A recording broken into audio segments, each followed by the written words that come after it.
Bonjour à tous, Stéphane Cordier. Je suis le directeur de la transformation et des sites Baccarat. Donc, Baccarat, on en parlera peut-être après, je te laisse te présenter. Et Frédéric Daniel, moi je suis responsable remédiation pour Orange Cyberdéfense France. C'est-à-dire que j'ai un rôle de coordination des moyens de réponse pour les structures en crise, donc mobiliser toutes les ressources d'Orange Cyberdéfense. On va parler du contexte. Très bien. Alors, je vais vous avouer un secret. Baccarat a subi une attaque. Voilà, c'est un secret. Vous garderez ce secret pour vous. Je compte sur vous, sur ce secret. Donc, on a eu une attaque en septembre l'année dernière. Donc, Baccarat, c'est un groupe de luxe. 260 ans dans le cristal. Belle maison. En pleine transformation. On est présent un peu partout dans le monde. Notre premier marché, c'est le Japon. Ensuite, les États-Unis, l'Europe. En direct, on commence à se développer en Asie, voilà, dans les grandes lignes, avec beaucoup de participation avec des collaborateurs et des designers dans le monde entier.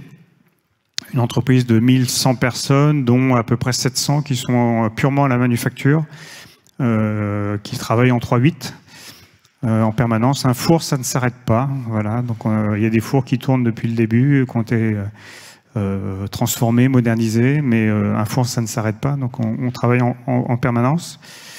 En termes d'écosystème informatique, il y a une centaine d'applications, un peu plus. Voilà, 75% sur site et à peu près 25% dans le cloud initialement. On a deux grands types d'applications. On a des applications qui gèrent la manufacture en tant que telle, la production, les ordres de fabrication, les suivis, la logistique, et puis toute la partie pilotage, marketing et commercial et stock. Voilà. L'intrusion, la crise, donc c'est le groupe Black Basta qui est intervenu chez nous le 19 septembre et qui a chiffré en fait tout le SI qui était en local. Donc que ce soit en France, aux États-Unis, au Japon, en Asie. Tout ce qui était serveurs locaux basés dans les infrastructures locales de Baccarat ont été cryptés. Et donc on a déclenché la crise le 19 avec Orange et Frédéric en support. Voilà. Alors c'était 2 mois et demi d'arrêt. Oui. Important quand même. Hein. Important, pas préparé. Baccarat, c'est une maison qui a 260 ans, mais il n'y a pas eu cette préparation à la cyberattaque. Et qui s'est développé de manière assez autonome sur les marchés. Donc chaque marché avait à peu près a aujourd'hui encore son propre ERP.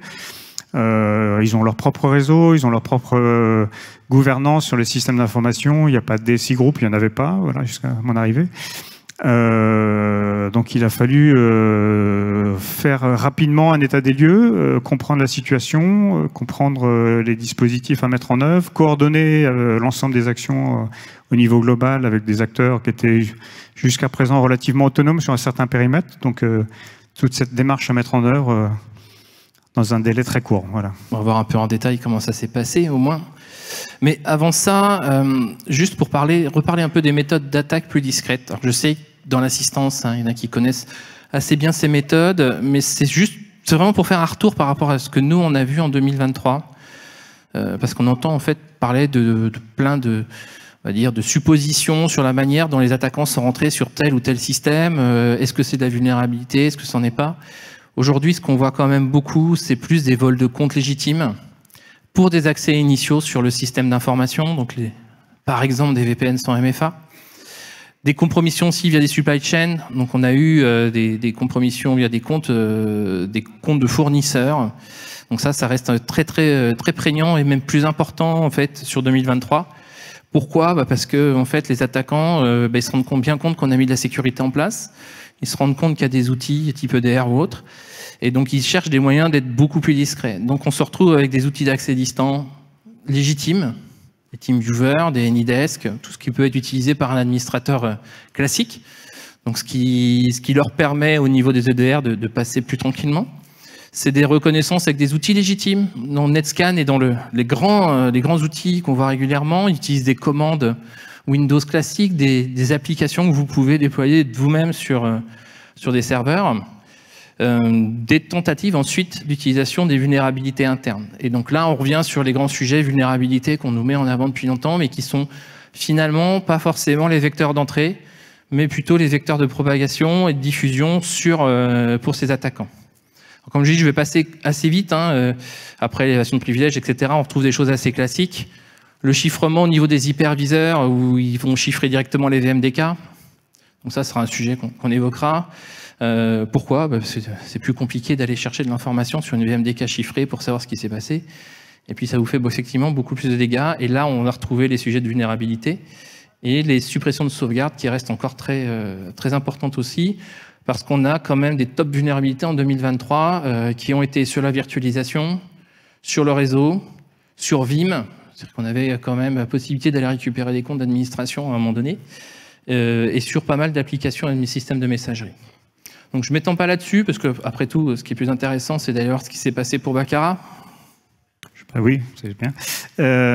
Donc pour Baccarat, ce qui s'est passé, c'est qu'on a reçu au niveau global un message via Teams de la direction générale, voilà, parce que notre Teams n'était pas verrouillé à l'extérieur, donc on a reçu un faux message avec un tas de pièces jointes associées, de résultats de l'année, etc., qui venaient soi-disant de la direction générale. C'était bien évidemment un faux. On a une quinzaine, 10-15 personnes qui ont dû cliquer sur le lien et qui ont ouvert des portes à Blackbasta.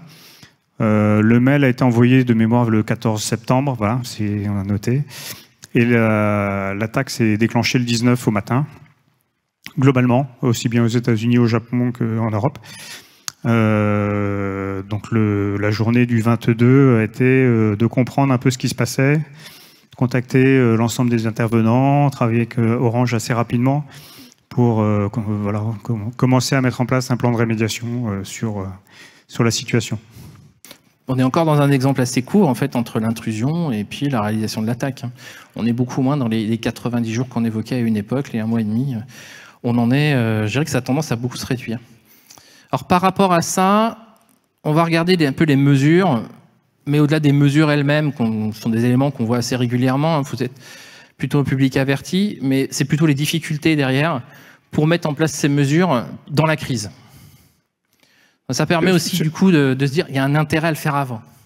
Surtout, on démarre la journée dans le noir, puisqu'on n'avait plus de réseau, on ne connaissait pas l'ampleur de l'attaque. Donc on devient très suspicieux. Est-ce que la messagerie est attaquée? Est-ce qu'ils ont des droits d'entrée sur la messagerie? Est-ce qu'ils arrivent à lire nos emails? Est-ce qu'ils lisent certains messages, etc. On a eu des doutes sur certaines opérations parce que de temps en temps, on voulait lancer des opérations et on voyait des réactions sur le réseau qui paraissaient pas forcément normales. Donc, on est dans le noir les premiers jours, donc c'est pas forcément. C'est dans ces cas-là où il faut mettre en place. La préparation est importante. Il y avait un point sur connaître son SI.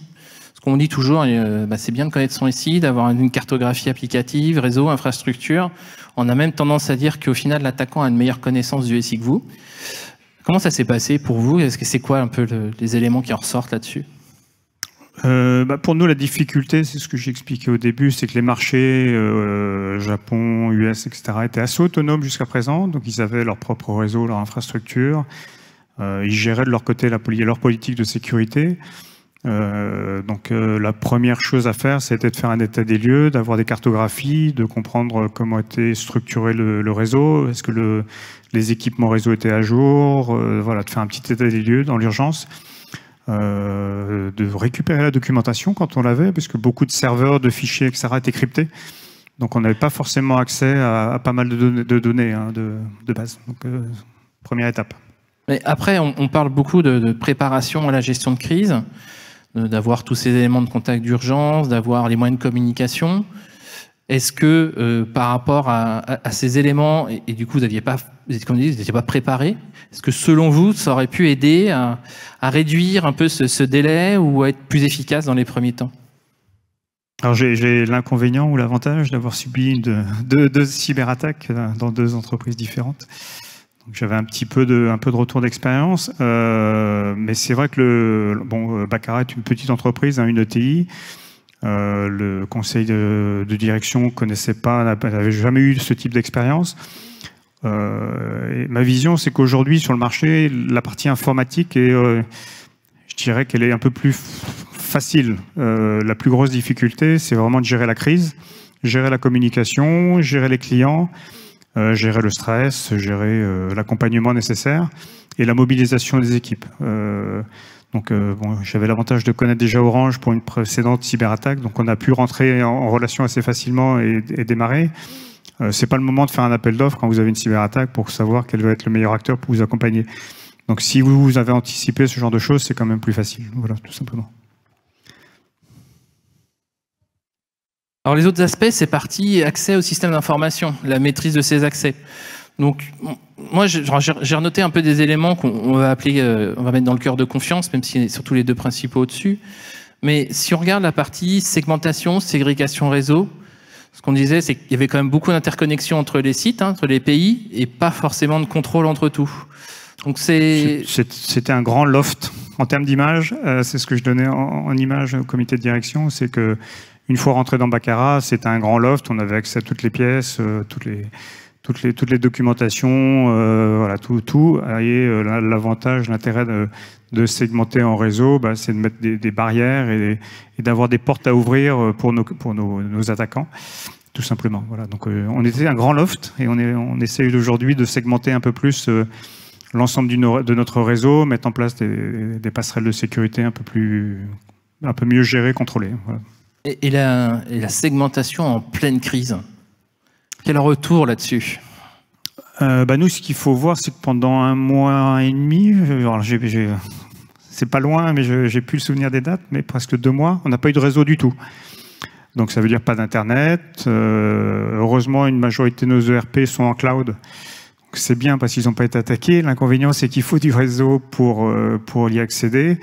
Donc la segmentation, on l'a fait plus tard dans la reconstruction. Au bout d'1 mois et demi, 2 mois, on a commencé avec des accès 4G, déployer des accès 4G, des antennes 4G tout simplement, des téléphones, la répartition, avant de pouvoir attaquer vraiment la segmentation et segmenter les réseaux. Ouais. Il a fallu changer des équipements techniques, du coup il faut trouver des fournisseurs, la disponibilité des équipements n'est pas forcément évidente. Ouais. Il y avait un autre sujet, c'était sur les accès externes VPN, l'authentification forte à mettre en place. Donc, on dit toujours qu'il faut le faire, mais au final, avec les utilisateurs, c'est pas si évident. Non, il râle très vite et très rapidement après la crise ou pendant la crise. Du coup, aujourd'hui, on a fermé tous les accès VPN. Comme ça, c'est réglé. C'est le plus simple. Il y a juste des accès sur Office 365 avec le MFA qu'on a mis en œuvre, bien évidemment, parce que là encore, une découverte, c'est qu'on peut avoir mis en place le MFA. Donc, les Américains, par exemple, le marché américain avait déjà mis en place le MFA. Mais les règles d'application du MFA n'étaient pas forcément très bonnes. Voilà. Donc, c'est pas parce qu'on l'active et que sur le papier, c'est marqué, c'est coché, hop, ils ont le MFA, que c'est forcément bien fait. Et que derrière, il ne faut pas mettre en place une politique sur le MFA de contrôle au niveau global. Ouais. Et pour les utilisateurs, comment ils ont accepté comment on a pu leur faire utiliser le MFA? Parce qu'il y a comme des utilisateurs sans téléphone professionnel. Alors, globalement, la crise a été un élément assez fédérateur. Je ne dis pas que les équipes ne l'étaient pas avant, mais on a eu beaucoup de mobilisation. Donc l'équipe informatique qui est sur le site de Baccarat, c'est 10 personnes, hein, pour donner un dimensionnement, donc ce n'est pas des grosses équipes. Mais rapidement, des gens de la production sont venus nous aider. Il a fallu reparamétrer des imprimantes, faire des copies papier, etc. Faire de la logistique, faire de la communication. La communication est compliquée à gérer quand on n'a pas d'email, quand on n'a pas les sujets au début. Donc voilà, on a eu une forte mobilisation des utilisateurs. Ils ont bien compris l'enjeu derrière. Les gens sont très attachés à la maison. Quand une maison a 260 ans, ça se comprend. Donc les utilisateurs aujourd'hui comprennent, ont bien compris sur le moment, en tous les cas. Aujourd'hui, beaucoup reviennent en disant bon, maintenant que c'est passé, qu'est-ce qu'on fait? Voilà, c'est un peu cette gestion dans la durée qui peut être plus ardue à gérer. Un élément que j'ai gardé pour après, qui est la partie Active Directory, sécurisation, durcissement, parce que ça a été un gros sujet. Alors, pareil, je ne vais pas m'étendre sur la notion de surtout l'Active Directory. Je crois que vous avez plein de conférences autour du sujet. Je serai les experts en parler plus longuement. Mais il a quand même fallu retravailler la façon dont les Active Directory étaient interconnectés. On les a refait tous, tout simplement. On a tout refait. Là encore, parce que un peu comme le MFA, il y avait des politiques de gestion différentes, une gestion de droit, de politique de droit qui étaient différentes par marché. une connaissance en interne des équipes qui était limitée, tout simplement. Donc voilà, l'accompagnement était important sur la reconstruction complète de l'ensemble des Active Directory. On a repris la main d'ailleurs sur l'Active Directory, on a recentralisé les Active Directory. Donc on a la main maintenant au niveau de l'équipe de Baccarat, la ville de Baccarat, sur les Active Directory du Japon et de l'Asie, pas les États-Unis parce que l'équipe est un peu plus costaud. Mais du coup, on gère maintenant l'Active Directory pour le Japon et l'Asie, ce qui n'était pas le cas avant, de manière à avoir une politique un peu plus structurée. Donc là encore, un durcissement important et une sécurisation de ces environnements. Allez, parlons hygiène de base. Et là, on retrouve des sujets pareils, contrôle, surveillance. Donc ça, c'était pas des éléments qui étaient forcément en place? Non. Donc déploiement dans l'urgence. Déploiement dans l'urgence d'un EDR. Donc il a fallu passer sur l'ensemble des postes de travail, sur les serveurs, les machines bien évidemment, avec des fois un peu de réticence de l'utilisateur. On a reformaté les postes surtout entre début septembre et fin janvier, on a dû passer sur l'ensemble des postes 3-4 fois. Entre eux, on a fait changer tous les mots de passe. On a installé l'EDR, on a mis en place le MFA, on a donc un fort accompagnement nécessaire au niveau des utilisateurs. Oui. C'était des équipes en permanence, pendant 2 mois et demi, sous pression à devoir délivrer. Oui, alors là encore, on a eu la chance d'avoir des équipes métiers qui sont mobilisées. Donc on a eu des commerciaux qui sont venus donner un coup de main et qui ont formé eux-mêmes leurs équipes terrain sur le déploiement de l'EDR, sur l'installation de l'EDR, sur le MFA, sur tous ces sujets-là. Donc on a eu des relais qui se sont mobilisés très rapidement, donc ça a été très appréciable. Alors, il y a un autre sujet qui est la partie sauvegarde externalisée. Le fait d'avoir des sauvegardes, si je me souviens bien, de Azure avait beaucoup aidé pour la reconstruction. Alors, on avait beaucoup de choses en local, beaucoup de serveurs, beaucoup de petites applications qu'on a perdues, qu'il a fallu reconstruire après la cyberattaque. On a profité de la cyberattaque pour supprimer toutes les VM, ce genre de choses qui étaient en local. On a migré dans Azure parce qu'on avait déjà un contrat Office avec un peu d'Azure dedans, donc on n'a pas lancé un appel d'offres sur le stockage, ce genre de choses. Donc pour l'instant, on a tout migré dans Azure, dans l'urgence. Là aussi, on a consolidé pour les marchés, donc on a tout consolidé sur un environnement partagé. Et la sauvegarde, on est encore sur un dossier, c'est encore un dossier sur lequel on travaille, parce qu'on a du coup on a un environnement Azure qui est sauvegardé, on va dire, par Microsoft. C'est pas forcément suffisant, donc on veut aller un peu plus loin dans la partie sauvegarde, on veut ouvrir d'autres comptes dans le cloud, partager ça différemment. Donc c'est encore un dossier qui est en réflexion et en travail. Ouais. Donc avec cette migration de Azure, la partie gestion du système d'information, l'obsolescence, l'administration sécurisée, le patch management, c'était des sujets est-ce qu'ils se sont simplifiés ou au contraire Je ne sais pas si l'informatique est jamais simple, mais non, la complexité, c'est que du coup, les équipes chez moi ont une petite maîtrise de ce qu'est le cloud, mais pas forcément l'expertise. Donc du coup, ce que c'est qu'une gestion cloud, ce que c'est la sécurisation d'environnement cloud, la gestion tarifaire dans le cloud, ce genre de choses, il faut la maîtriser un minimum, et du coup, là encore, ça se fait dans l'urgence. Donc on est accompagné, on a pris un expert pour nous accompagner, qui vient de chez RSSI, qui vient de chez Orange d'ailleurs, merci, pour nous accompagner sur les bonnes pratiques et mettre en place un peu de la gouvernance et de la formation sur les équipes. Voilà. Il y a un sujet le dernier sujet que j'avais un peu en tête et qui du coup est très en lien avec ce que je vous disais sur les typologies d'attaque, c'est le contrôle des outils utilisés sur le SI. Ça, c'est quelque chose qui a été un peu moins pour l'instant traité, mais c'est la limitation des outils d'exploitation sur le système d'information, éventuellement travailler en whitelist. Ça, c'est encore des choses à construire. Oui, c'est à construire complètement. Oui. La gestion des droits des utilisateurs qui a le droit d'avoir accès à telles applications, ça reste encore très artisanal, on va dire, côté Baccarat. Ça reste une petite maison, donc c'est un peu un réveil dans l'urgence sur les bonnes pratiques à conduire en termes de cybersécurité, en termes de gouvernance, en termes de pas mal de dossiers. Alors l'avantage, c'est que ça nous aide aujourd'hui. Voilà, c'est vis-à-vis du board. J'étais encore avec le board hier soir. Donc il y a une sensibilité importante du board, du comité de direction, des utilisateurs, de l'urgence à débloquer des budgets, à développer de la gouvernance, à mettre en place des choses. Donc c'est le bon point. Maintenant, il faut du temps, il faut de la préparation. Ouais. Donc là, 18 mois. Oui, c'est 18 mois de feuille de route construite, donc à plusieurs mois après l'attaque. Ouais. Donc ce statu quo, c'est de travailler avec le COMEX, et puis ce question de pic d'attention, oui, toujours. C'est un peu sport.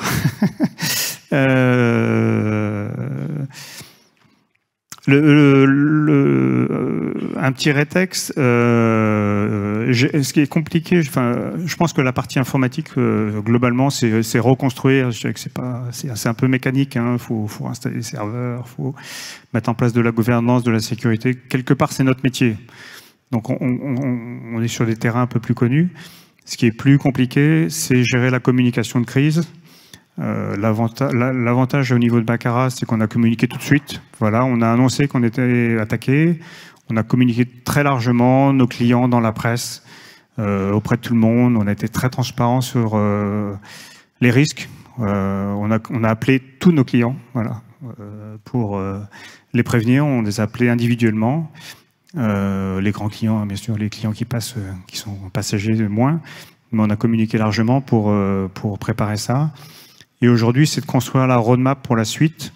Quel système d'information? Et là, on est en train de se poser pour justement poser les prochaines briques sur les 18 mois qui viennent.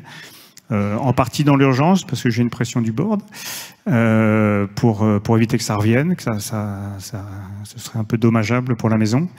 Donc il y a une vraie sensibilisation en tous les cas du COMEX. Et voilà, on est en train de développer, mettre en place une feuille de route, les budgets nécessaires pour éviter que ça revienne trop rapidement ou qu'on arrive à maîtriser un peu mieux. Ça reviendra, hein. Je pense que de toute façon tout le monde est préparé à ce que ça arrive et que ça revienne aujourd'hui, mais c'est de se préparer et d'arriver à avoir des méthodes les plus sécurisables possibles et des redémarrages le plus simples possible.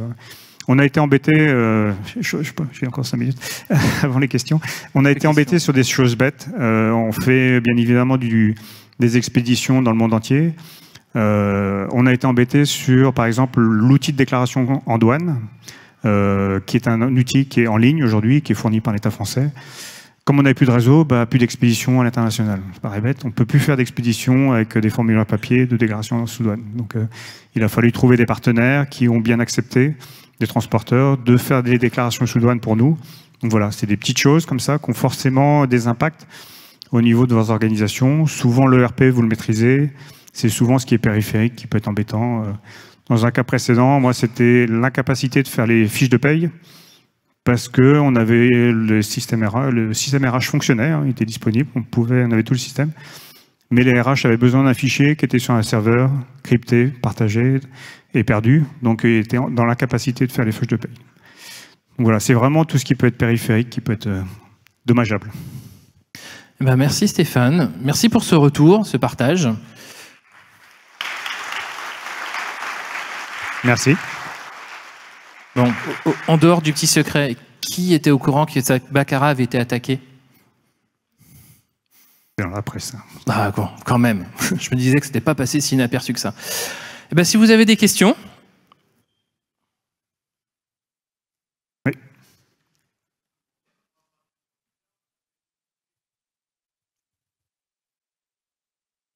L'infrastructure cloud, pourquoi elle n'a pas été touchée? En fait, il y a eu des choses dessus. Oui. Mais en fait, nos ERP sont en SaaS, etc. Donc, ça a été protégé. Le cloud, pourquoi ils ont pas eu le temps? Ils sont pas remontés. Ils auraient pu. Ils avaient les moyens de remonter parce que on était dans un loft, donc pas suffisamment protégé au niveau des mots de passe. Peut-être qu'ils n'ont pas eu le temps dans la reconnaissance d'aller très, très loin. On ne sait pas. Voilà. Là, pour le coup, on ne peut pas dire. Ouais. Il n'y a pas de secret. Ils avaient les moyens de le faire, en tous les cas. Ils avaient les moyens à l'époque de le faire. Ouais, tout à fait.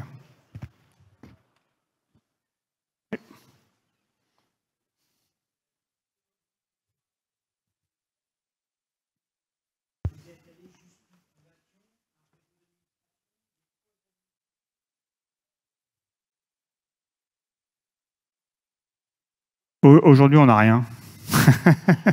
Justement, ça fait partie de la feuille de route. Ça fait partie des 18 mois de la feuille de route.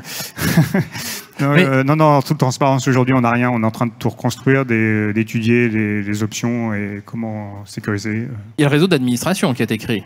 Oui. Entre-temps, quand même. Il y a un réseau d'administration. Avec des postes limités en termes d'accès.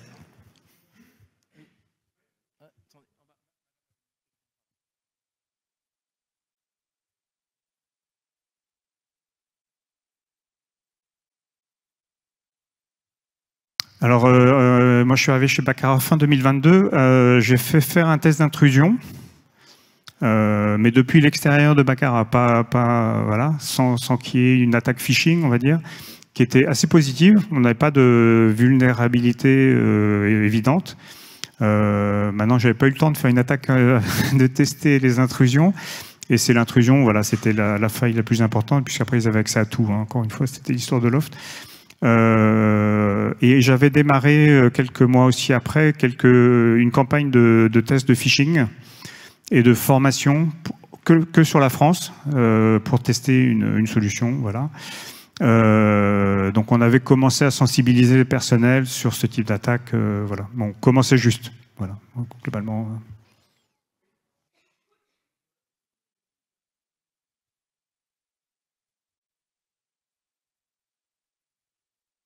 La question, c'est que les chiffres d'affaires, c'est le coût, en fait, c'est ça, le coût de la crise et le coût du budget à mettre en œuvre pour se sécuriser en même temps. Alors, Baccarat, c'est une entreprise qui fait à peu près 220 millions de chiffres d'affaires, voilà, pour donner un ordre d'idée. Le coût de la crise, c'est à peu près 2 millions sur les 3 mois. Heureusement, les boutiques ont pu continuer à travailler, donc on a pu continuer à vendre. On a fait des factures en papier, on est revenu sur du papier. Heureusement, les terminaux de paiement fonctionnent en 4G, donc les clients ont pu payer, désolé, mais on a fait des factures papier, donc ça a pu sauvegarder, je dirais, l'exercice 2023. Ouais. Et le budget pour la reconstruction, il n'est pas bouclé, on est entre 400 et 500 millions. Ça, oui. 500 000 euros, pardon, oui, pardon, je vous ai fait peur. C'est pour voir si vous dormiez, c'est pour ça. On peut prendre encore une ou deux questions. Bonjour. Bonjour. Les ransomware, c'est pas nouveau, ça fait déjà quand même quelques années qu'on voit des cas comme ça. Du coup, pour vous, qu'est-ce qui a amené à aujourd'hui avoir autant de conséquences dans une entreprise comme vous, juste sur un simple ransomware qui pourrait être protégé assez facilement? C'est quoi? C'est une question de budget, c'est une question de compréhension de la direction, c'est une question de technicité dans les équipes, d'archi aussi, j'imagine? Alors, Baccarat est une maison qui a 260 ans, mais ça reste une petite entreprise. Voilà, je dirais que c'est une PME gérée comme toute PME. On regardait la partie cyberattaque de manière un peu éloignée. Voilà. Tout le monde savait ce que c'était, on connaît le risque, mais de là à mettre en place des choses, ça n'avait pas été fait, tout simplement. Donc, d'où voilà, le manque de moyens. L'entreprise appartenait à une famille jusqu'il y a 10-15 ans. Ensuite, il y a eu pas mal de ballottements sur les investisseurs. Voilà, je vous donne toute la transparence. Mais c'est dans la presse, c'est pas gênant. Donc il a fallu, depuis 2 ans, globalement, on est en train de reconstruire Baccarat. On fait énormément d'investissements. On vient d'ouvrir un nouveau four, par exemple, sur le site de Baccarat. Donc il est en train d'être allumé et chauffé. Il faut plus d'1 mois pour chauffer un four. C'est pas la gazinière, c'est pas un micro-ondes. Il faut plus d'1 mois pour chauffer un four. Donc voilà, on réinvestit énormément, et y compris sur la partie informatique et sécurité. Et SI industriel, du coup, parce que c'est en lien avec le SI industriel, c'est pas juste un four qui tourne dans son coin. Donc c'est un peu le cumul de ces ensembles de facteurs. Ouais. Dernière question. Ouais. On va essayer de prendre toutes celles si c'est rapide.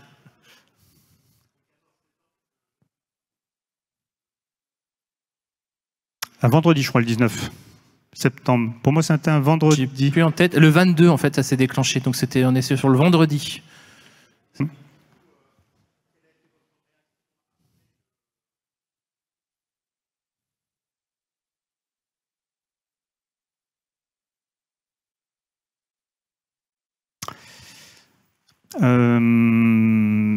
bonne question. Je pense qu'on a bien réagi, tout sans vouloir me jeter des fleurs. J'ai fait couper les réseaux tout de suite, comme on était dans le Loir. J'ai communiqué très rapidement au niveau global. On a monté une cellule de crise dans l'heure. J'ai prévenu le comité de direction. On s'est mobilisé tout de suite. Donc ça a été relativement bien pris en charge, en fait.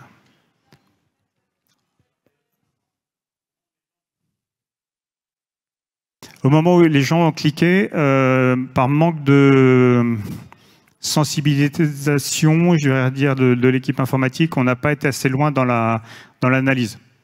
On a coupé l'accès extérieur, on a essayé de contrôler, les équipes ont contrôlé et essayé de voir jusqu'où ça allait, quelle était la cause le risque par rapport aux Teams en question, les pièces jointes.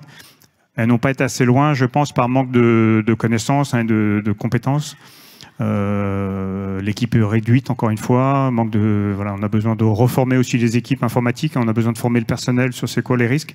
Mais aussi, bien évidemment, on a besoin de se former nous-mêmes sur les risques, les méthodes, etc. Donc il y a ce travail aussi à faire dans les 18 mois. C'est de remonter tout le monde en compétences, y compris la DSI, sur les risques. On a dépassé le temps. Je ne sais pas si on peut encore prendre une... Non, on peut encore... Non, fini. Ah. Si vous avez des questions, ouais. On peut se voir après, sinon pas de...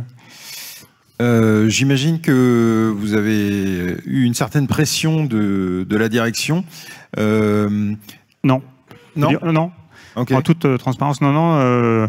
La crise a été prise de manière assez professionnelle et posée. Donc toutes les actions, les communications étaient bienveillantes, structurées. On a été accompagnés. Non. On n'a pas eu de pression particulière de la direction. Pas tout de suite, en tous les cas. Oui. Et à aucun moment, il a été question pour elle de céder au chantage des pirates? Non, ça a été une prise de position immédiate. On ne paiera pas. Voilà. Donc, il n'y a pas eu on s'est posé la question parce qu'en fait, ils ont déclenché l'attaque le 19. À un moment donné, on s'est posé la question de dire est-ce qu'on rentre en relation quand même avec eux, histoire de faire patienter? Pas pour payer, mais pour patienter. Mais on n'a pas eu. Bon, ils n'ont pas été très actifs à nous questionner, à savoir où on en était, etc. Donc Et vous aviez un correspondant ANSSI qui vous accompagnait? Oui. On a communiqué largement, entre autres. Oui.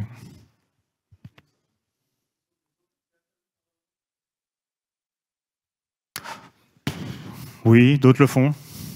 Je ne suis même pas sûr que ce soit encore dans la loi d'interdiction de payer la rançon. Je ne suis pas sûr qu'elle soit passée. J'ai un doute. Je vais demander à des experts juridiques. Sinon, on peut répondre à vos questions là. Si après, une petite. On va laisser la. Bonjour. J'ai le micro, j'y vais. Sur le projet backup, donc le futur de vos backups, à quel type de bonnes pratiques vous pensez Nous, ce qu'on regarde, c'est comment sécuriser tous nos environnements Office 365, parce que Microsoft garantit la structure, mais pas les contenus. Donc tout ce qui est dans votre Teams, si c'est corrompu, Microsoft vous garantit pas le contenu, par exemple. Il y a des options de contrats à payer, ce genre de choses. Comme on a basculé beaucoup de choses dans Azure, on est en train de regarder pour prendre un contrat chez un autre hébergeur, pour avoir des copies dans chez deux hébergeurs différents, entre autres. Voilà. Merci. Merci encore.